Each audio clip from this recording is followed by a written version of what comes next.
एक बार फिर आप सभी का हार्दिक स्वागत है जयंत क्लासेस पे। देखिए, आज की वीडियो में हम पढ़ने वाले हैं class 10 chapter first exercise 1.2 question number first आज हम करेंगे।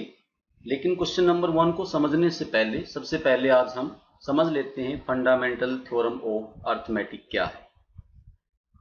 Fundamental of theorem of arithmetic के बारे में आज मैं आपको सिखाने वाला हूं। सबसे पहले इसकी स्टेटमेंट समझ लेते हैं, उसके बाद मैंने यहाँ पे दो एग्जाम्पल ली है। एग्जाम्पल के थ्रू आपको समझने में आसानी होगी। चलिए स्टेटमेंट को सबसे पहले समझते हैं। Every composite number can be expressed और factorized as a product of primes and this factorization is unique apart from the order in which the prime factors occurs। यदि हम इसको हिंदी में कहें तो हम ये कह सकते हैं कि जब भी किसी कंपोजिट नंबर को फैक्टराइज किया जाता है और उसके फैक्टर बनाए जाते हैं, आने वाले फैक्टर हमारे हमेशा प्राइम फैक्टर बनते हैं और उन फैक्टर्स को प्रोडक्ट में लिखा जाता है। और हर एक फैक्टर अपने आप में यूनिक है, यानी कि कोई फैक्टर यदि रिपीट होता है तो हम उसको बार बार नहीं लिखेंगे बल्कि उसको एज ए पावर लिखेंगे। साथ में हर एक फैक्टर्स को हम ऑर्डर के अंदर भी अरेंज करेंगे, यानी कि जो सबसे छोटा फैक्टर होगा वो हमेशा सबसे पहले आएगा। तो चलिए एग्जाम्पल के थ्रू इसको समझते हैं, उसके बाद हम क्वेश्चन नंबर 1 को करेंगे। सबसे पहले देखिए, मैंने एक एग्जाम्पल लिया है 96। सबसे पहले हम इसको फैक्टराइज कर लेते हैं। फैक्टराइज कर लेते हैं इस तरह से। सबसे पहले ये नंबर आप देख पा रहे हैं, इसके लास्ट डिजिट हमारे पास 6 है, यानी कि ये नंबर सबसे पहले 2 से डिवाइड होगा। यहाँ पे हम इसको 2 से डिवाइड कर लेते हैं। साथ में आप देख पा रहे हैं 2 एक हमारा प्राइम नंबर है जो अपने आप से डिवाइड होता है। तो यहाँ पे जैसे आप 2 से डिवाइड करते हैं, यहाँ पे हमारे पास वैल्यू आती है 48। 2 96 होता है। इसके बाद 2 से फिर डिवाइड कर लेते हैं। डिवाइड करने के बाद आप देखेंगे कि यहाँ पे 24 आएगा। देन उसके बाद फिर से डिवाइड किया जाएगा। फिर से देख पा रहे हैं आप 2 से डिवाइड होगा, तो 2 से डिवाइड हमने कर लिया। यहाँ पे अब की बार 12 आएगा और उसके बाद जैसे आप इसको 2 से डिवाइड करते हैं फिर आपके पास यहाँ पे 6 आता है और इसी तरह से प्रोसेस कंटिन्यू होती रहती है जब तक लास्ट वैल्यू ना आ जाए। तो यहाँ पे 2 से फिर डिवाइड करेंगे तो यहाँ पे हमारे पास 3 आएगा और 3 जो है वो 3 से डिवाइड होता है, यानी कि हम 96 को लिख सकते हैं इस तरह से।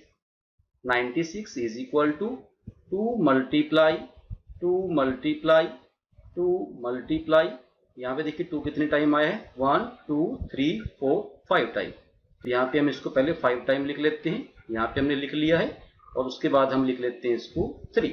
लेकिन यदि आप फंडामेंटल थ्योरम ऑफ अर्थमेटिक की स्टेटमेंट को पढ़े तो उन्होंने कहा था हर फैक्टर यूनिक है, लेकिन हर फैक्टर को अपने को एक बार ही दिखाना पड़ेगा। हमने प्रोडक्ट की फॉर्म में इनको दिखा दिया है, लेकिन फैक्टर को यूनिकली दिखाना है और साथ में ऑर्डर में लिखना है उनको। तो हम इसको आगे कैसे लिखेंगे, देखिए सबसे पहले आप यहाँ देख पा रहे हैं 2 जो है हमारा वो 5 टाइम आया हुआ है। इसका मीनिंग है बेस 2 जो है वो 5 टाइम रिपीट हुआ है, यानी कि 2 रेज़ टू द पावर उसको लिखा जाएगा।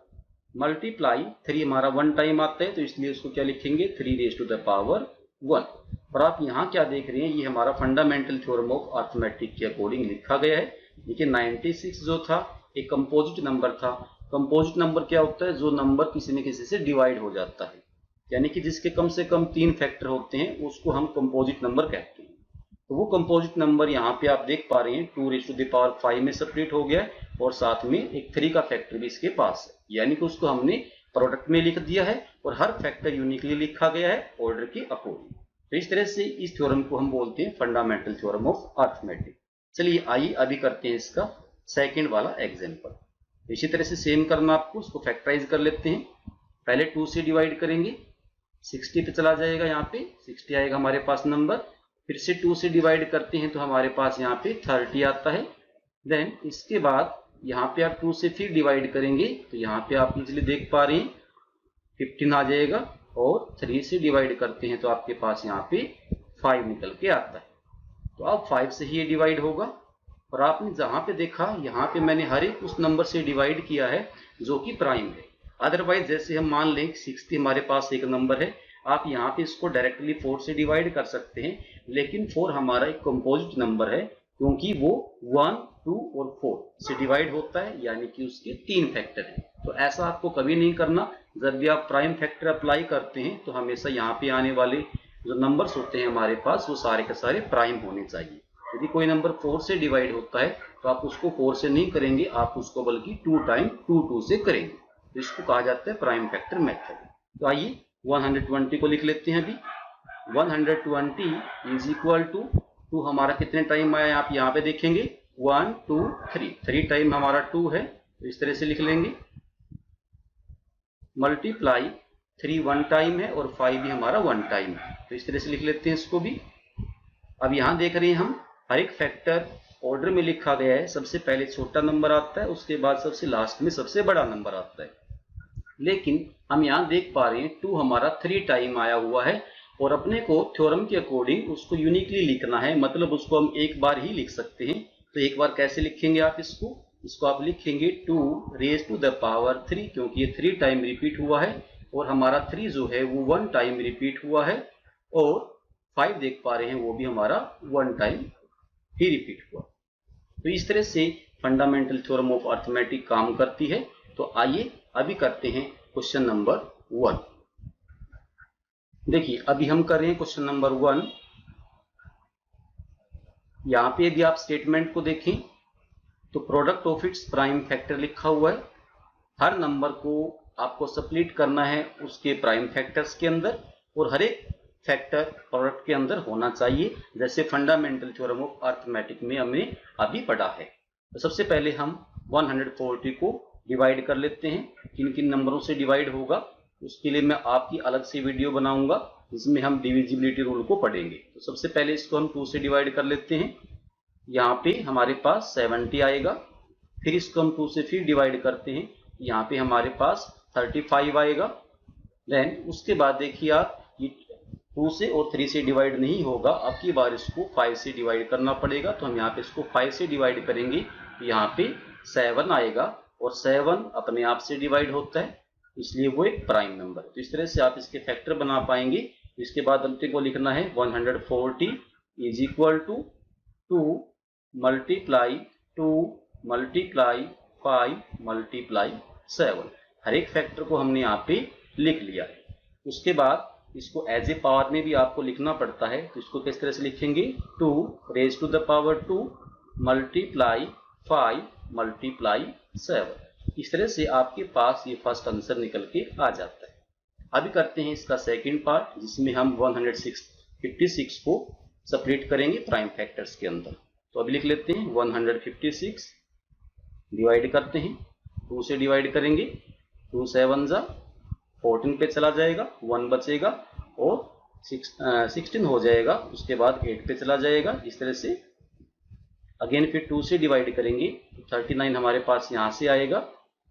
उसके बाद फिर 2 से डिवाइड 2 से डिवाइड नहीं होगा, 3 से डिवाइड कर लेते हैं, यहाँ पे हमारे पास 13 आ जाएगा और 13 एक प्राइम नंबर है इसलिए 13 से ही डिवाइड होगा, तो यहाँ पे 1 आएगा।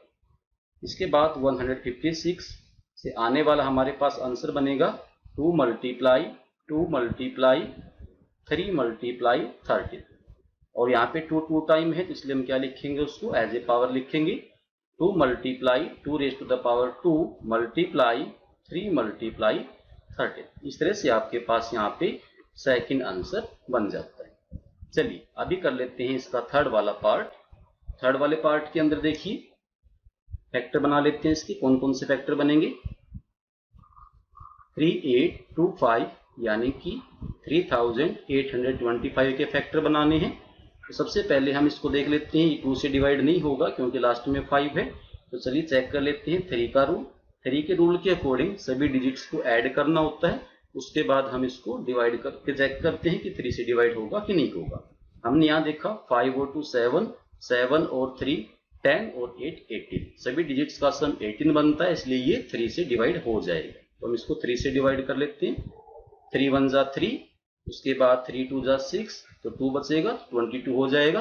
2 3 7 जा पे चले जाएगा 21 और उसके बाद आप देखेंगे यहाँ पे हमारे पास 15 बचेगा, तो हम इस पे 5 पे लेके चले जाएंगे। देन इसके बाद फिर आगे डिवाइड करते हैं, फिर देखते हैं कि 3 से होता है कि नहीं होता है। देखिए यहाँ पे 7 और 5 12 और दोनों डिजिट 1 और 2 को ऐड करें तो कितना बनता है हमारे पास 15 बनता है, यानी कि फिर से 3 से डिवाइड हो जाएगा। तो 3 से फिर डिवाइड कर लेते हैं। 3 4 जा 12, यहाँ से हमारे पास 7 है और 3 पे 2 पे चलेंगे तो 6 आएगा, 1 बचेगा हमारे पास और 5 पे चले जाएंगे। तो इस तरह से 3 से डिवाइड हो जाएगा। देन इसके बाद चलते हैं, इसके बाद शायद ये 3 से डिवाइड नहीं होगा क्योंकि सभी डिजिट्स का सम हमारे पास 11 बनता है और लास्ट डिजिट हमारे पास अभी 5 है, तो इसका मतलब है ये 5 से डिवाइड हो जाएगा। तो 5 से कर लेते हैं। 5 से डिवाइड करेंगे तो 5 8 जा 40 हो जाएगा और हमारे पास 2 बचेगा, लास्ट में 25 बनेगा और 5 के टेबल में ये 5 पे चला जाएगा। तो इस तरह से आप इसको डिवाइड करेंगे। उसके बाद फिर से 5 से डिवाइड करना है। 5 से डिवाइड करेंगे तो आपके पास यहाँ से 17 आएगा। देन 17 अपने आप से डिवाइड होता है, इसलिए यहाँ पे 1 आ जाएगा। तो इस तरह से 3825 को हम फैक्टराइज करके लिख सकते हैं 3 मल्टीप्लाई 5 मल्टीप्लाई 5 मल्टीप्लाई 7। तो इस तरह से लिख देंगे क्योंकि इसमें हर एक फैक्टर 2 टाइम रिपीट हुआ है लास्ट 17 को छोड़ के, इसलिए हम क्या करेंगे उसको एज ए पावर लिखेंगे फंडामेंटल थ्योरम ऑफ अरिथमेटिक की वजह से। 3 रेज टू द पावर 2 लिखा जाएगा, 2 टाइम रिपीट हुआ है हमारा 3 और 5 को भी हमने 2 टाइम लिख लेना है एज ए पावर मल्टीप्लाई 70। तो इस तरह से हमारे पास इसका भी आंसर निकल जाता है। अभी करते हैं हम फोर्थ वाला पार्ट। तो फोर्थ वाले को भी ऐसे फैक्टराइज करना है। 5005 डिवाइड कर लेते हैं। 3 से डिवाइड होगा नहीं तो डायरेक्टली लास्ट डिजिट हम देख पा रहे हैं 5 है। 5 से डिवाइड होने के लिए लास्ट डिजिट 0 और 5 होनी चाहिए, तो हम 5 देख पा रहे हैं इसलिए 5 से डिवाइड हो जाएगा। तो चलिए 5 से डिवाइड कर लेते हैं। 5 से डिवाइड करेंगे तो हमारे पास यहाँ से आएगा 1001। तो इस तरह से निकल के आएगी वैल्यू। उसके बाद फिर अपने को देखना है ये किससे डिवाइड होगा। अब देख पा रहे हैं 5 से डिवाइड नहीं होगा, हम इसको अब कोशिश करते हैं 7 से डिवाइड करने की। तो 7 से इसको डिवाइड कर लेते हैं। 7 से डिवाइड करेंगे तो ये 1 पे चला जाएगा, हमारे पास 3 बचेगा, 3 और 0 मिला के 30 हो जाएगा और 7 पे जब हम लेकर चलते हैं 30 को 7 4 पे चला जाएगा। उसके बाद हमारे पास यहाँ से 21 बचेगा और 7 3 21 बन जाएगा। इसके बाद आगे चलते हैं। 7 से अब आगे डिवाइड नहीं होगा, अगला हमारा प्राइम नंबर है 11। 11 इस कंडीशन को फुली सेटिस्फाई करता है, इसलिए 11 से भी डिवाइड होगा। 11 से डिवाइड कर लेते हैं, 1 पे चला जाएगा, 11 बन जाए 11, 3 बचेगा और 33 हो जाएगा, इसलिए उसको 3 पे चलना पड़ेगा। तो यहाँ पे 13 हमारे पास आ जाएगा और 13 अपने आप से डिवाइड होता है तो 13 पे चलेंगे। इस तरह से आपके फैक्टर बनते हैं 5005 के। तो हमारे पास बनता है 5 मल्टीप्लाई 7 मल्टीप्लाई 11 मल्टीप्लाई 30। तो आप यहाँ देख रहे हैं हर फैक्टर सिर्फ एक बार ही यहाँ पे आया हुआ है, इसलिए यहाँ पे किसी की पावर नहीं लिखी जाएगी, तो यही वाला हमारा आंसर बनेगा। अभी देखिए लास्ट क्वेश्चन। ये लास्ट क्वेश्चन मैं आप सभी के लिए छोड़ रहा हूँ। इस वाले क्वेश्चन का आप आंसर निकालेंगे और कमेंट बॉक्स के अंदर आप अपना आंसर जरूर लिखेंगे। अभी हम करेंगे question number 2 class 10 chapter 1 exercise 1.2 और चैप्टर का नाम है रियल नंबर। तो इसी क्वेश्चन के अंदर सॉल्व करने से पहले इसकी स्टेटमेंट को एक बार समझ लेते हैं। स्टेटमेंट में लिखा हुआ है आपको एलसीएम और एचसीएफ पहले फाइंड करना है, उसके बाद वेरीफाई करना है। एक रिलेशनशिप आपके सामने लिखी हुई है, LCM multiply HCF is equal to product of 2 numbers. इस रिलेशनशिप को हमने वेरीफाई करना है। तो आइए करते हैं स्टार्ट। सबसे पहले फर्स्ट पार्ट को हम सोल्व कर रहे हैं, तो फर्स्ट पार्ट के अकॉर्डिंग सबसे पहले हम एचसीएफ और एलसीएम निकालेंगे। वैसे एलसीएम और एचसीएफ निकालने के कई मेथड हो सकते हैं, लेकिन जो सबसे इजी वाला मेथड है वो मैं आपको पहले करवा रहा हूँ, जिससे हमारे पास एचसीएफ और एलसीएम की वैल्यू एक बार में ही निकल जाएगी। तो सबसे पहले लिख लेते हैं 26, 91 और इसके हम फैक्टर बनाना स्टार्ट करते हैं। तो फैक्टर बनाते हैं। सबसे पहले हम इसको 2 से डिवाइड करेंगे। देखिए 13 पे डिवाइड हो जाएगा, लेकिन 91 डिवाइड नहीं होगा, तो 91 को एज इट इज लिख लेते हैं। इसके बाद हम इसको डिवाइड करते हैं इससे अगले वाले फैक्टर से। तो अगला फैक्टर हमारा 7 बनेगा, तो 7 से डिवाइड होगा। 13 डिवाइड नहीं होगा, एज इट इज लिखा जाएगा। लेकिन 91 डिवाइड हो जाएगा तो उसको हम लिखेंगे 13। इसके बाद दोनों ही नंबर आप देख पा रहे हैं 13 से डिवाइड हो रहे हैं, तो हम यहाँ पे 1 और 1 लिखेंगे 13 से डिवाइड करने के बाद। इस तरह से आपने देखा कि हमने किस तरह से इसके फैक्टर बनाए हैं। अब यहाँ पे एक चीज और नोट करने वाली है कि जब भी हम इन सभी फैक्टर्स की मल्टीप्लाई करते हैं, इधर वाले सभी फैक्टर्स की मल्टीप्लाई होगी तो आपके पास एलसीएम निकलेगा। लेकिन यदि एक फैक्टर वो देखें इसमें जो सभी को डिवाइड करता है तो वो हमारा एचसीएफ बनेगा। जैसे आप यहाँ देख पा रहे हैं 13 एक ऐसा नंबर है जिसने दोनों ही नंबरों को डिवाइड किया हुआ है, इसका मीनिंग है ये हमारा एचसीएफ होगा।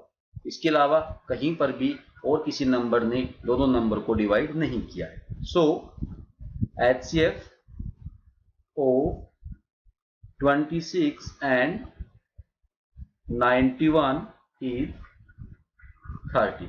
तो 13 आपका बन जाएगा यहां से एचसीएफ, और एलसीएम क्या बनेगा, देखिए LCM of 26 and 91 is equal to, factors की मल्टीप्लाई पहले कर लेते हैं, 2 मल्टीप्लाई 7 मल्टीप्लाई 30। अब इनकी मल्टीप्लाई से जो आपके पास आंसर आएगा वो हमारे पास आएगा 182। 182 हमारा बनेगा एलसीएम। तो अभी स्टार्ट करते हैं इसका वेरिफिकेशन। वेरिफिकेशन के लिए एक रिलेशनशिप आपके सामने लिखा हुआ है, हम इसको करते हैं वेरीफाई। यहाँ स्टार्ट साइड में हम कर लेते हैं वेरिफिकेशन। देखिए सबसे पहले मैं यहाँ पे यूज कर रहा हूँ लेफ्ट हैंड साइड का, ये वाली हमारी लेफ्ट हैंड साइड है, तो इसका हम यूज करते हैं taking left hand side. Left hand side के अकॉर्डिंग आपको क्या करना है, एलसीएम मल्टीप्लाई एचसीएफ करना है। तो हमारे पास यहां से एलसीएम निकल के आया हुआ है 182, तो हम इसको लिख लेते हैं। मल्टीप्लाई एचसीएफ की वैल्यू हमारे पास यहां से 13 है, तो 13 के साथ मल्टीप्लाई करेंगे। और जैसे ही आप यहां से देखें दोनों की मल्टीप्लाई से जो आंसर आपके पास आने वाला है यहां से आएगा 2366। मैं यहां मल्टीप्लाई करके आपको नहीं दिखाने वाला, इससे वीडियो लंबा बन जाता है, इसलिए आप प्रैक्टिस से मल्टीप्लाई करें और जो आपका आंसर यहां से आएगा वो आएगा 2366। तो ये हमारा फर्स्ट कैलकुलेशन हो चुका है जिसमें हमने एलसीएम और एचसीएफ की मल्टीप्लाई कर दी है लेफ्ट हैंड साइड के अकॉर्डिंग। अभी हम कर रहे हैं इसकी right hand side. Right hand side के अकॉर्डिंग लिखा हुआ है प्रोडक्ट ऑफ 2 नंबर्स, यानी कि जिन दो नंबरों को आपको शुरुआत में दिया गया था आप उनकी मल्टीप्लाई करेंगे। टेकिंग राइट हैंड साइड, इसके अकॉर्डिंग क्या होगा कि दो नंबर आपको दिए हुए हैं उनकी मल्टीप्लाई आपको करनी है। तो हमने यहाँ पे मल्टीप्लाई कर लेते हैं, 26 की और 91 की मल्टीप्लाई करेंगी तो अगेन फिर आपके पास जो आंसर आएगा यहाँ से वो आएगा 2366। इस तरह से रिलेशनशिप वेरीफाई हो जाएगी। और हम यहाँ देख पा रहे हैं लेफ्ट हैंड साइड में आने वाला आंसर और राइट हैंड साइड के अंदर आने वाला आंसर दोनों की वैल्यू हमारे पास सेम रहती है। So left hand side is equal to right hand side, और ये हो गया हमारे पास वेरीफाई, तो लिखेंगे हैंस वेरीफाइड। इस तरह से आपका क्वेश्चन कंप्लीट हो जाता है। इसके बाद अभी हम कर रहे हैं इसका सेकंड क्वेश्चन। लेकिन यदि आपको क्वेश्चन समझ में नहीं आ रहा है अभी, तो अभी आप इसका स्क्रीनशॉट ले सकते हैं और बाद में आप इसको समझ सकते हैं। तो अभी करते हैं इसका सेकंड क्वेश्चन। तभी तक किसी ने यदि चैनल को लाइक शेयर और सब्सक्राइब नहीं किया है तो तभी तक आप चैनल सब्सक्राइब कर लें। तो आइए शुरू करते हैं सेकंड क्वेश्चन। सेकंड क्वेश्चन को करने के लिए फिर से वही वाली प्रॉपर्टी हम अप्लाई करेंगे। सबसे पहले हम एचसीएफ और एलसीएम निकालेंगे। देखिए एचसीएफ और एलसीएम निकालने के लिए सेकंड वाले पार्ट का हम यहाँ पे यूज कर रहे हैं। 510 और 92 का पहले एचसीएफ और एलसीएम निकाल लेते हैं। तो इस तरह से पहले इसके फैक्टर बनाएंगे। फैक्टर बनाने के लिए 2 से डिवाइड करेंगे। 2 से डिवाइड करते हैं तो आप यहाँ देखिए 2 2 जा 4, तो हमारे पास यहाँ से 1 बचेगा और 1 नीचे उतारते हैं तो 11 हो जाएगा, यानी कि 5 जा पे चलना पड़ेगा, 10 होगा, फिर हमारे पास क्या बचेगा, फिर से 10 बचेगा, तो हम फिर से 5 पे चलेंगे। और जब 92 को आप 2 से डिवाइड करोगे तो आपके पास यहाँ से कितना आएगा, 2 4 जा 8 होगा और 6 बचेगा, तो ये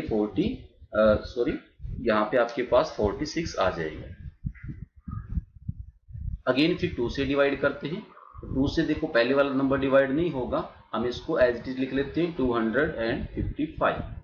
लास्ट वाली वैल्यू हमारी 2 से डिवाइड हो जाएगी 23 के ऊपर। उसके बाद देखिए आगे 23 डिवाइड नहीं होगा क्योंकि प्राइम नंबर है, इसलिए हम कोशिश करेंगे 255 को डिवाइड करने की। तो इसको डिवाइड करने के लिए मैं डायरेक्टली 5 के ऊपर इसको डिवाइड कर रहा हूं, लेकिन चेक कर लेते हैं क्या ये 3 से डिवाइड होता है या नहीं होता है। 5 and 5 10 और 2 12, सभी डिजिट्स का सम हमारे पास यहाँ पे 12 आ रहा है, इसका मतलब ये 3 से डिवाइड हो जाता है। तो हम 3 से डिवाइड कर लेते हैं। 3 से डिवाइड करेंगे तो देखिए क्या आएगा, 3 8 सा 24 बनेगा और 1 बचेगा तो 15 हो जाएगा, तो 3 5 सा। इस तरह से आप इसको डिवाइड करेंगे। 23 नहीं होगा, एज इट इज इसको लिख लेंगे। इसके बाद फिर हम इसको 7 से डिवाइड कर सकते हैं। 85 जो होता है, सॉरी 7 से डिवाइड नहीं होगा, ये एक्चुअल 5 से डिवाइड होगा। 5 से हम इसको डिवाइड कर लेते हैं।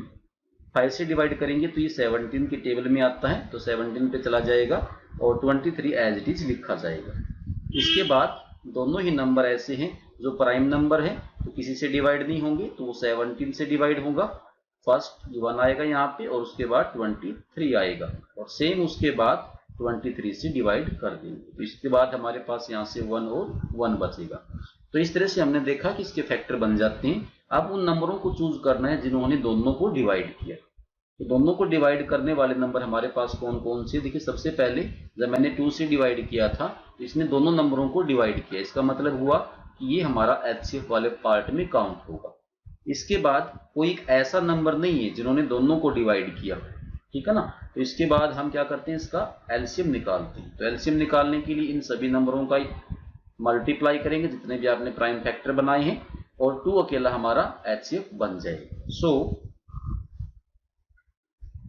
HCFO 510 and 92 is equal to 2 बनेगा, आपका HCF हो जाता है। और उसके बाद जो LCM बनता है वो देखिए, LCM of 510 and 92 is equal to, सही फैक्टर्स की मल्टीप्लाई कर लेते हैं, 2 मल्टीप्लाई 2 3 मल्टीप्लाई 3, देन इसके बाद 5 17 और 23, मल्टीप्लाई 5 मल्टीप्लाई 7 और मल्टीप्लाई 23। इस तरह से मल्टीप्लाई करेंगे। सभी की मल्टीप्लाई से जो आपके पास यहाँ पे आंसर आएगा आप कैलकुलेट कर लेना। कैलकुलेट करने के बाद 23,460 यहाँ पे आएगा, 23,460। ये हमारे पास बनेगा एलसीएम, क्योंकि नंबर बहुत ज्यादा हैं और ज्यादातर प्राइम नंबर जो हमारे पास है वो काफी बड़े हैं, 17 और 23, इसलिए जो हमारा आंसर निकल के आ रहा है एलसीएम वो काफी बड़ा है। इसके बाद हम कर लेते हैं वेरीफाई रिलेशनशिप। रिलेशनशिप को वेरीफाई करने के लिए अगेन फिर पहले वाले प्रोसेस के ऊपर चलते हैं। लेफ्ट हैंड साइड को अलग से निकालते हैं और राइट हैंड साइड को अलग से निकालते हैं। सबसे पहले हम लेफ्ट हैंड साइड को ले लेते हैं। लेफ्ट हैंड साइड के अकॉर्डिंग अपने को सबसे पहले एलसीएम और एचसीएफ की मल्टीप्लाई करनी है, जो अभी हमने निकाला है। एलसीएम मल्टीप्लाई एचसीएफ, इस तरह से लिख लोगे तो एलसीएम हमारे पास निकल के आया था 23,460, तो इसको लिख लो। मल्टीप्लाई एचसीएफ की वैल्यू हमारे पास ओनली 2 है, तो 2 से मल्टीप्लाई करेंगे। इसके बाद जो यहां से आपके पास आंसर निकल के आएगा, वो आंसर निकलने वाला है यहां से 46,920। तो इस तरह से आपके पास यहाँ पे कैलकुलेशन हो जाएगी। सेम एज आप यहाँ से राइट हैंड साइड को सोल्व करेंगे। राइट हैंड साइड के अकॉर्डिंग हमको क्या करना है, ए और बी की मल्टीप्लाई करनी है। यहाँ पे हमने ए और बी किसको लेट किया है, इन दोनों नंबरों को लेट किया। प्रोडक्ट ऑफ 2 नंबर अपने को यहाँ पे शो करना। यहाँ पे फर्स्ट नंबर हमने मान लिया कि यहाँ पे 510 आपका बनेगा और जो बी है, बी का मतलब है 92, ये सेकंड नंबर हमारे पास होगा। अब इसको फिर कैलकुलेट करेंगे तो कैलकुलेट करने में काफी ज्यादा टाइम वेस्ट होगा, वीडियो काफी लंबी बनेगी, इसलिए आप बाय सेल्फ प्रैक्टिस आप करेंगे। जो यहाँ पे से आंसर आपका पास आएगा वो आएगा 46,920। तो इस तरह से हमने क्या देखा, जो हमारे पास लेफ्ट हैंड साइड है वो राइट हैंड साइड के इक्वल आ चुकी है। So left hand side is equal to right hand side, इस तरह से लिख लोगे आप इसको और लास्ट में लिख दोगे हैंस वेरीफाइड। इस तरह से हमने फर्स्ट और सेकंड पार्ट को कर लिया है, और अभी जो थर्ड पार्ट है वो पहले वाले की तरह ही मैं आपको होमवर्क के तौर पे दे रहा हूं, तो आप इसको सोल्व करेंगे और कमेंट बॉक्स के अंदर आप अपना आंसर लिखिए। अभी हम कर रहे हैं question number 3 class 10 chapter first, और एक्सरसाइज करने वाले हैं 1.2, और चैप्टर का नाम है रियल नंबर। तो सबसे पहले क्वेश्चन की स्टेटमेंट को समझ लेते हैं, उसके बाद हम क्वेश्चन सोल्व करेंगे। क्वेश्चन के अंदर लिखा हुआ है फाइंड द एलसीएम। एक तो हमको एलसीएम निकालना है और दूसरा हमको एचसीएफ निकालना है, लेकिन उसके लिए यूज करना है प्राइम फैक्टराइजेशन मेथड। इस मेथड का यूज करके हम एलसीएम और एचसीएफ निकालेंगे। सबसे पहले फर्स्ट पार्ट पे आते हैं। अब एलसीएम और एचसीएफ निकालने के लिए हमने जैसे क्वेश्चन नंबर 2 के अंदर किया था वैसा मेथड भी हम यहाँ पे अप्लाई कर सकते हैं, लेकिन अभी जो मेथड हम अप्लाई कर रहे हैं वो मेथड के अंदर हर अलग अलग वैल्यू का एचसीएफ और एलसीएम के अकॉर्डिंग फैक्टर बनाए जाएंगे। सबसे पहले 12 को लिख लेते हैं। फर्स्ट पार्ट देखिए क्वेश्चन का कैसे होगा। 12, 15 और 21, इस तरह से तीनों नंबरों का हम अलग अलग से फैक्टराइजेशन करेंगे। तो सबसे पहले हम 12 को डिवाइड करते हैं, उसके बाद हम 15 को डिवाइड करेंगे और उसके बाद हम 21 को डिवाइड करेंगे। सबसे पहले 2 से डिवाइड करते हैं तो हमारे पास यहाँ से 6 आएगा, उसके बाद 2 से फिर डिवाइड किया जाएगा तो हमारे पास यहाँ से 3 आएगा, और 3 क्योंकि 3 से डिवाइड होता है इसलिए यहाँ पे 1 आएगा। तो इसका मीनिंग है 12 के फैक्टर हमारे बन चुके हैं। अभी हम कर रहे हैं 15 के फैक्टर। तो 15 को 3 से डिवाइड करेंगे तो 5 आएगा, उसके बाद 5 से डिवाइड करते हैं तो यहाँ पे 1 आता है। इसके बाद हम 21 को फैक्टराइज कर रहे हैं, 3 से डिवाइड करते हैं तो यहाँ पे हमारे पास 7 आता है, और 7 से डिवाइड करने के बाद यहाँ पे 1 बचता है। तो इस तरह से आपने देखा यहाँ पे 12, 15 और 21 के फैक्टर बन चुके हैं। यहाँ पे लिख लेते हैं 12 is equal to 2 multiply 3, multiply 1 लिख सकते हैं, कोई प्रॉब्लम नहीं है। इसके बाद देखिए 12 को आप फैक्टर को आप इस तरह से भी लिख सकते हो जिस तरह से मैंने फंडामेंटल थ्योरम ऑफ अरिथमेटिक के बारे में बताया था। कोई फैक्टर यदि 2 टाइम या 3 टाइम रिपीट होता है तो आप उसको यूनिकली लिखोगे, यानी कि आप इसको लिख सकते हो 2 raise to the power 2 multiply 3, इस तरह से आप इसको लिख सकते हो। उसके बाद हमारे पास सेकंड वैल्यू है, इसमें 15 लिखा हुआ और इसके फैक्टर हमने बना लिए हैं, वो बने हुए हैं 3 मल्टीप्लाई 5। आप इसको 3 मल्टीप्लाई 5 ही लिख लो, कोई प्रॉब्लम नहीं है। इसके बाद हमारे पास यहाँ पे 21 बचता है। तो 21 के हमने फैक्टर बनाते हैं तो हमारे पास यहाँ से 3 मल्टीप्लाई 7 आता है, और यहाँ पे लिख लेते हैं ताकि सभी को हम एक ही लाइन में लिख के मैच कर सके। 3 मल्टीप्लाई 7 ऐसे लिख लेंगे। अभी हम निकाल रहे हैं एचसीएफ और एलसीएफ। तो देखिए एचसीएफ निकालने के लिए क्या करना पड़ेगा। HCF is equal to, HCF जो होता है वो हमारे पास हाईएस्ट कॉमन फैक्टर होता है, यानी कि इन सभी नंबरों के अंदर या फैक्टर्स के अंदर जो वैल्यू कॉमन रहेगी और हाईएस्ट रहेगी, मैक्सिमम टाइम जो आएगा और कॉमन रहेगा, वो हमारे पास यहाँ पे एचसीएफ बनेगा। तो हम यहाँ देख रहे हैं फर्स्ट वाले पार्ट में 3 आया हुआ है, इसके बाद यहाँ पे भी 3 का यूज किया गया है और यहाँ पे भी 3 का यूज किया गया है। यहाँ पे डायरेक्टली आप देखेंगे 3 हमारे पास आपका आंसर बन जाएगा, एचसीएफ हो जाएगा। और इसके बाद निकालते हैं एलसीएम। एलसीएम की फुल फॉर्म होती है लीस्ट कॉमन मल्टीपल, यानी कि एक ऐसा छोटे से छोटा नंबर जो सभी नंबर्स का मल्टीपल वैल्यू होगी और कॉमन होगी। यहाँ पे सबसे पहले आपको किस तरह से काम करना है, यहाँ पे आप टोटल देख पा रहे हैं हमने कितने फैक्टर्स का यूज किया। सभी फैक्टर्स को देखिए पहले, सभी पार्ट के अंदर हम या तो 2 यूज करते हैं या 3 यूज करते हैं या 5 यूज करते हैं या 7 यूज करते हैं। तो इस तरह से हमने ओनली 4 फैक्टर्स का यूज किया है वैल्यूज को निकालने के लिए। तो सबसे पहले आपको 2 को देखना है ये मैक्सिमम टाइम कौन से वाले नंबर में यूज किया गया है। तो हमने यहाँ देखा सबसे पहले ये 12 के अंदर 2 टाइम रिपीट हुआ है, यानी कि आप इसको 2 टाइम मल्टीप्लाई के तौर पे लोगे। इसके बाद आप देखिए 3 हमारा फैक्टर है, सभी के अंदर 1 टाइम यूज किया गया है, तो आप इसको सिर्फ एक बार ही लिख पाओगे। सभी के अंदर एक बार ही है तो इसलिए आप इसको एक बार ही लिखेंगे। यदि कहीं पर ये 2 टाइम होता तो हम उसको 2 टाइम लिखते। ज्यादा वाली वैल्यू आपको हमेशा यहाँ पे लेनी है। उसके बाद देखिए 5 ओनली 1 हमारे पास है, यहाँ पे यूज किया गया है, तो यहाँ पे इसको 5 को लिख लेते हैं। और मल्टीप्लाई 7 भी एक बार यूज हुआ है तो सिर्फ 7 को लिख लेंगे। अब इसको कैलकुलेट कर लेते हैं। कैलकुलेट करने से देखते हैं हमारे पास वैल्यू कितनी आती है। कैलकुलेट करने के बाद हमने क्या देखा, यहाँ पे जो हमारे पास वैल्यू आएगी तो 2 2 जा 4 3 जा 12 12 5 जा 60 बनेगा। और हमारे पास मल्टीप्लाई में यहाँ पे 7 है, यहाँ से हमारे पास जो आंसर बन के आएगा वो 420 बन के आएगा। इस तरह से हमारे पास एचसीएफ और एलसीएम निकल जाता है प्राइम फैक्टराइजेशन मेथड से। अभी हम इसका कर रहे हैं सेकंड वाला पार्ट। तभी तक आप इस वीडियो को पॉज करके इसका स्क्रीनशॉट ले सकते हैं। और किसी ने यदि चैनल सब्सक्राइब नहीं किया है तो चैनल को सब्सक्राइब जरूर कर लें। तो आइए अभी करते हैं सेकंड पार्ट। तो देखिए सेकंड पार्ट हम अभी सोल्व कर रहे हैं। सेकंड पार्ट के अंदर देखें तो 3 नंबर अपने को दिए गए हैं 17, 23 और 29। लेकिन इन सभी के अंदर ध्यान देने योग्य एक ही बात है कि सभी के सभी हमारे पास प्राइम नंबर दिए गए, इसलिए फैक्टराइजेशन पॉसिबल नहीं होगा। तो डायरेक्टली हम इसको कैसे लिख पाएंगे, 17 ऐसे फैक्टर बनाते हैं तो सिर्फ एक ही वैल्यू से डिवाइड होगा 17 से। और दूसरी वैल्यू हमारे पास है 23, ये भी हमारे पास एक प्राइम नंबर है, तो इसको भी हम जब 23 से ही डिवाइड करेंगे तो यहाँ पे 1 आएगा। सेम एज 29 से डिवाइड करना है तो हम 29 से ही करेंगे वैल्यू को, तो यहाँ पे हमारे पास यहाँ पे 1 आएगा। इसलिए इसको क्या लिखेंगे, 17 के फैक्टर इस तरह से बन जाएंगे 17 मल्टीप्लाई 1।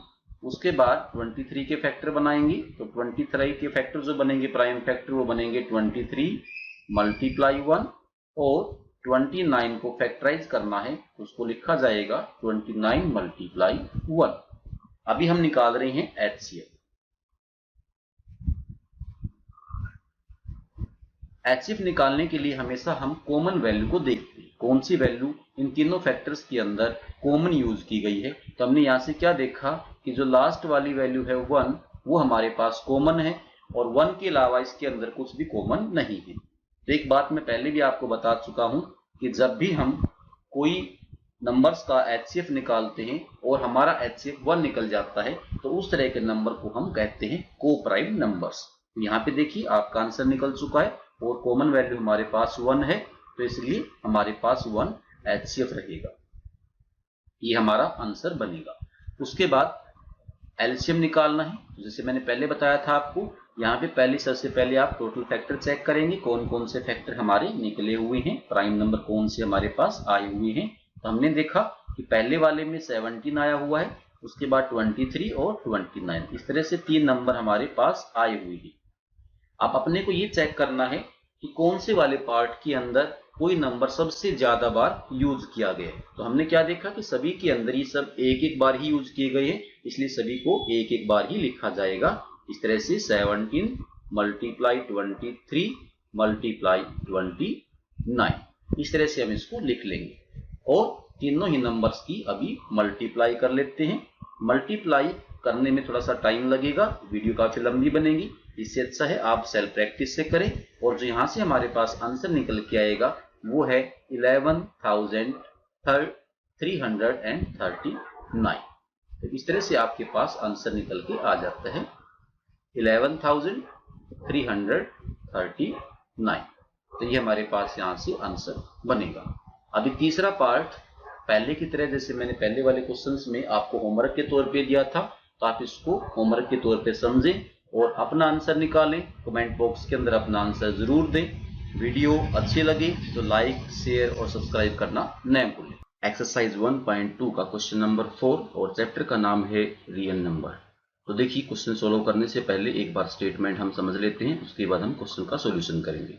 गिवन दैट अपने को दिया गया है एचसीएफ, 2 नंबर हमारे पास है यहाँ पे 306 और 657, इन दोनों का एचसीएफ यहाँ पे 9 दिया गया है। साथ में पूछा गया है एलसीएम के बारे में, जिसमें 306 और 657 हमारे पास 2 नंबर दिए गए हैं। यहाँ पर हम एलसीएम डायरेक्टली भी निकाल सकते हैं दोनों नंबर्स का यूज करके फैक्टराइजेशन मेथड से, लेकिन यहाँ पे हम एक रिलेशनशिप का यूज करेंगे HCF और LCM जो जुड़े होते हैं एक रिलेशनशिप से, उसका हम यहाँ पे यूज करेंगे और उसके साथ ही LCM भी निकालेंगे। तो देखिए क्या होता है। वी नो दैट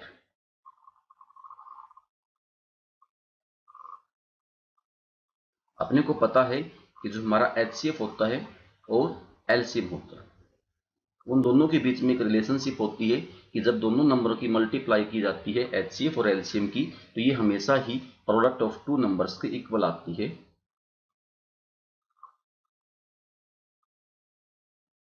इस तरह से कि हमने पहले वाले क्वेश्चंस के अंदर कर दिया है। तो यहाँ पे HCF LCM product of two number equal लिखा हुआ है, तो यहाँ पे हम अपनी अपनी वैल्यू रख लेते हैं। HCF हमारे पास यहाँ से डायरेक्टली देख पा रहे हैं 9 दिया गया है, तो यहाँ पे 9 रख लेते हैं। मल्टीप्लाई LCM अपने को फाइंड करना है, तो यहाँ पे LCM लिख लेते हैं। Is equal to product of two number, यहाँ पे हमारे पास दो नंबर दिए गए हैं 306 और दूसरा नंबर है 657, जिनका HCF 9 बनता है और इन्हीं का भी LCM निकालना है। तो इन दोनों का प्रोडक्ट हम यहाँ पे कर लेते हैं। 306 मल्टीप्लाई 657, इस तरह से लिख लेना है। लिखने के बाद LCM निकालना है, क्योंकि LCM इधर रख लेते हैं और इज इक्वल टू क्या लिखेंगे 306 मल्टीप्लाई 657 और उसके साथ में जो 9 है मल्टीप्लाई में ही ट्रांसपोजिंग की वजह से डिवाइड में चला जाएगा। यहाँ पे इसको लिख लेते हैं। अब वैल्यूज को कर लेते हैं कट करने के लिए देखिए पहले मैं देख रहा हूँ उसको 6 और 3 9, इसका मतलब है ये 9 से डिवाइड डायरेक्टली हो जाएगा, तो हम इसको 9 से डिवाइड कर लेते हैं। यहाँ कट कर लेते हैं। कट करेंगे तो ये 9 3 पे चला जाएगा, 27 बनेगा हमारे पास और 3 बचेगा, 3 के बाद फिर 6 हो जाएगा, तो यानी कि 36 आपके पास बचता है। फिर 9 से आप डिवाइड करते हो तो 4 पे चला जाता है। इसके बाद आपको 657 और 34 की मल्टीप्लाई कर लेनी है, जिससे हमारे पास आंसर डायरेक्टली निकल के आ जाएगा 22,338। ये हमारा आंसर बनेगा। देखिए अभी हम करें question number 5 class 10 chapter first. Chapter का नाम है रियल नंबर और एक्सरसाइज 1.2 का ये क्वेश्चन है। अब इसका सॉल्यूशन निकालने से पहले एक बार स्टेटमेंट को समझ लेते हैं, उसके बाद हम इसका सॉल्यूशन करेंगे। Check whether 6 raised to the power n can end with the digit 0 for any natural number n। यहाँ पे ये कहा गया है कि यदि हम किसी भी नेचुरल नंबर n का यूज करते हैं, यहाँ पे हम n की कोई डिफरेंट वैल्यू लेते हैं, जैसे आपने 1 यहाँ पे चूज कर लिया या 2 आप या चूज करती है, 3 चूज करती है या कोई और वैल्यू आपकी हो सकती है, और उसको एज 6 की पावर लिया जाए और उसको सोल्व कर लिया जाए, तो आने वाला आंसर जो होगा क्या उसके लास्ट में या यूनिट डिजिट जो होगी वो क्या कभी 0 आ सकती है। ये क्वेश्चन यहाँ पे किया गया है। अब हम सभी जानते हैं कि जब 0 आती है लास्ट में डिजिट, तो ये पॉसिबल होता है सिर्फ 10 के साथ, और 10 के सिर्फ दो फैक्टर बनते हैं 2 और 5। यदि किसी भी नंबर के दो फैक्टर बनेंगे 2 और 5, तो लास्ट में हमेशा 0 आना के चांस हमेशा हमारे करेक्ट रहते हैं। तो देखिए क्वेश्चन कैसे सोल्व करना है। इफ any number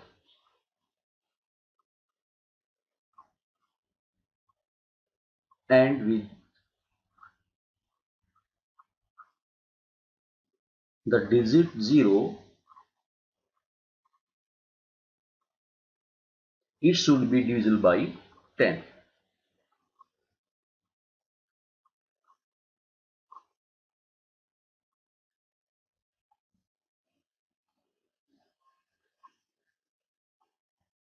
तो यहाँ पे क्या कहा गया, तो लास्ट में यदि हमको 0 चाहिए तो ये 10 से डिवाइड होना चाहिए। तो 10 से डिवाइड होने के लिए हमारे पास दो फैक्टर होते हैं 2 और 5। इन अदर वर्ड, इसलिए हम कह सकते हैं, इसको दूसरी लैंग्वेज में समझ लेते हैं। In other word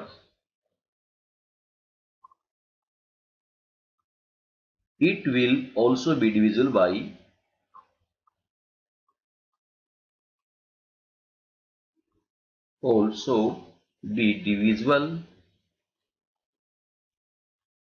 by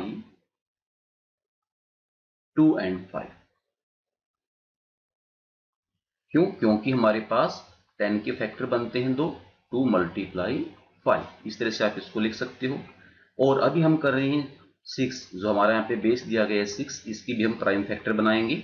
so prime factorization of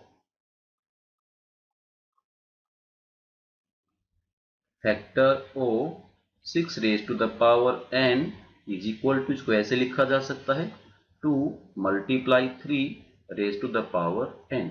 यहाँ पे हमने देखिए 6 के फैक्टर बना दिए हैं। 6 के फैक्टर बनाने के बाद हमने यहाँ पे क्या देखा कि यहाँ पे 5 हमारा नहीं आया लेकिन 2 आ चुका है। जब भी हमारा 5 और 2 आता है तो हमेशा लास्ट में 0 बनता है। तो आप यहाँ देख रहे हैं हमारे पास यहाँ पे 2 आ चुका है लेकिन 5 नहीं आया है। सो इसके जो फैक्टर बनेंगे उसके अकॉर्डिंग 6 के ऊपर यदि n पावर होगी तो ये कभी भी आपका 5 से यहाँ पे डिवाइड नहीं होगा, इसलिए लास्ट में कभी 0 नहीं आ सकता। तो यहाँ पे इसलिए लिख लेते हैं it can be observe that it can be observe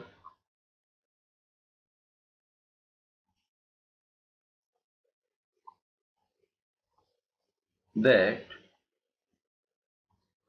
5 is not in the prime factorization, not in the prime factorization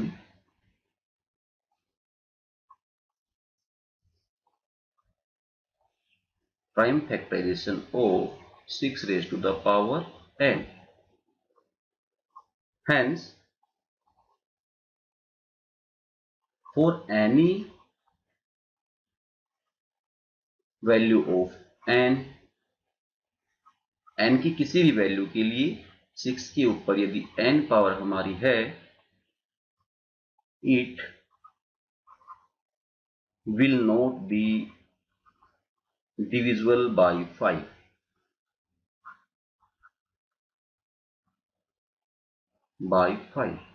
तो ये 5 से डिवाइड नहीं होगा। सो एंड में कभी भी आपका 0 नहीं आ सकता। So unit digit can't be 0। इस तरह से आपका आंसर बनेगा। इसको आप कंप्लीट इस तरह से एक्सप्लेन कर सकते हैं। क्लास 10 चैप्टर फर्स्ट और एक्सरसाइज हमारी 1.2 है, जिसमें चैप्टर का नाम है हमारा रियल नंबर।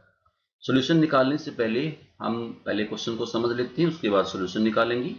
यहाँ पे देखिए कुछ नंबर्स की मल्टीप्लाई दिया गया है और साथ में उसके प्लस में कोई नंबर दिया गया है। सेम एज यदि आप दूसरे वाले पार्ट को देखते हैं तो यहाँ पे भी एक कुछ नंबर्स की मल्टीप्लाई दिया गया है और साथ में यहाँ पे प्लस में कुछ नंबर दिया गया है और कहा गया है कि ये वाले नंबर हमारे पास कंपोजिट होने वाले हैं। सबसे पहले जान लेते हैं कि हमारे पास दो नंबर कौन कौन से होते हैं। Numbers are of two types.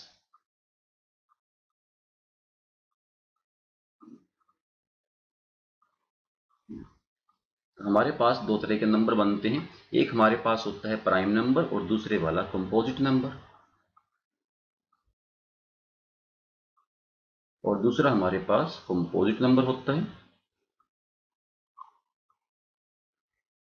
दोनों में डिफरेंस क्या है, पहले डिफरेंस जान लेते हैं।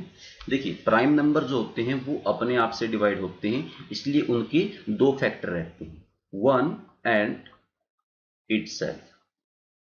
तो ये हमेशा इसके दो फैक्टर रहने वाले हैं, 1 एंड इटसेल्फ। इसी तरह से यदि हम कंपोजिट नंबर की बात करें तो ये क्या होता है, ये कंपोजिट नंबर हमारे हमेशा ही दो से ज्यादा फैक्टर बनाते हैं, यानी कि इसके दो से ज्यादा फैक्टर रहेंगे, मोर देन 2 फैक्टर्स। दो से ज्यादा फैक्टर बनने वाले नंबर्स कंपोजिट नंबर होते हैं। आम लैंग्वेज में पढ़ें तो प्राइम नंबर वो हैं जो अपने आप से डिवाइड होते हैं और कंपोजिट नंबर वो होते हैं जो अपने आप के साथ साथ में किसी और नंबर से भी डिवाइड होते हैं। सबसे छोटा नंबर हमारे पास प्राइम नंबर जो है वो 2 है, साथ में ये इवन भी है। और इसी तरह से यदि हम कंपोजिट नंबर की बात करें तो सबसे छोटा हमारे पास कंपोजिट नंबर होता है 4, जो डिवाइड होता है 1 से, 2 से और 4 से। तो आइए अभी शुरू कर लेते हैं इसको। देखिए क्वेश्चन के अंदर आपको क्या दिया गया है, 7 मल्टीप्लाई 11 मल्टीप्लाई 13 प्लस 13। तो इसको हम देख लेते हैं पहले।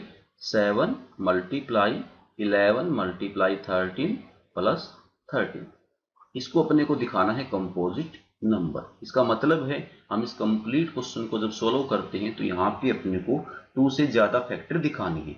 यदि हम यहाँ पे 2 से ज्यादा फैक्टर दिखा पाते हैं तो डेफिनेटली ये वाला नंबर हमारे पास क्या हो जाएगा, कंपोजिट हो जाएगा। तो यहाँ पे देखिए एक पहले का पार्ट आपके पास है और दूसरा पोर्शन भी आपको दिया गया है। तो यहाँ पे सबसे पहले हम 13 को कॉमन निकाल लेते हैं ताकि कैलकुलेशन हमारी आसान बन जाए। तो इस तरह से हमने 13 कॉमन निकाल लिया, तो यहाँ से हमारे पास बचता है 7 मल्टीप्लाई 11। ये दोनों चीजें बच जाएंगी 13 कॉमन निकालने के बाद, प्लस यहाँ से 13 कॉमन निकाल चुके हैं तो यहाँ से हमारे पास यहाँ 1 बचेगा। इसके बाद हम इसको लिख सकते हैं 13 मल्टीप्लाई, ये हमारे पास अंदर से कैसे लिखा जाएगा, इसको हम 78 लिख सकते हैं टोटल कैलकुलेट करने के बाद। अभी देखिए 78 को भी और आप फैक्टराइज कर सकते हैं, 13 मल्टीप्लाई 6 लिख सकते हैं इस तरह से, या कोई और नंबर भी आप लिख सकते हैं। तो यहाँ पे मैंने सिर्फ दिखाने की कोशिश की है आपको कि यहाँ पे हमारे 3 फैक्टर बन चुके हैं और 1 से हमेशा ही डिवाइड होता है। इसका मीनिंग क्या बनता है कि इसके 2 से ज्यादा फैक्टर बन चुके हैं, इसलिए जो आपका नंबर है ये क्या हो जाएगा, एक कंपोजिट नंबर। इस तरह से कंपोजिट नंबर आपका बन जाएगा। सेम एज हम इसके दूसरे वाले पार्ट को भी कर सकते हैं। दूसरा पार्ट हमारे पास लिखा हुआ है 7 से 1 तक की मल्टीप्लाई है, इस तरह से लिख लो इसको।